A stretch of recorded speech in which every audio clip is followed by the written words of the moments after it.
Mummy म्हणे काय आहे ना गोठ्यामध्ये मक्काचे बाचके ठेवले तेवढे सापडून आहे ना बाहेर आण, कारण आत्ता ट्रॅक्टर येणार आहे आपल्या इथं. त्याच्यामुळे मग मी चेक बिक केलं मस्तपैकी एकदम ओके बरं का मक्काचं बी.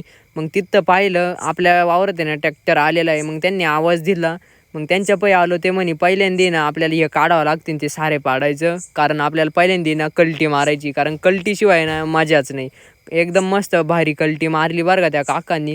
त्यानंतर मी म्हटलं आता आहे ना मी पण कॉलेजसाठी आवरून घ्यावं. मग घरात आलो, त्यानंतर म्हटलं आता मस्त ड्रेपरी विपरी घालावा, आपली कपडे अंगावर चढवेतपर्यंत आहे ना रवी काकांनी आवाज देऊन म्हटले की ना कल्टी मारून झाली बरं का एकदम ओके मध्ये. तेवढ्यात मम्मी गेली वावरात.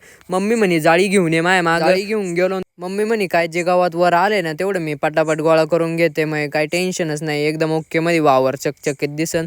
म्हटलं कर मग काय तिच्याकडे जाळी दिली एवढी. मकाचं बी पण घेऊन आलो रवी काकांकडे. ते म्हणे आता आहे ना आपण मका पेरायला सुरुवात करू. मग त्यांनी सुरुवात केली आणि तेवढ्यात म्हणलं आता आहे ना कॉलेज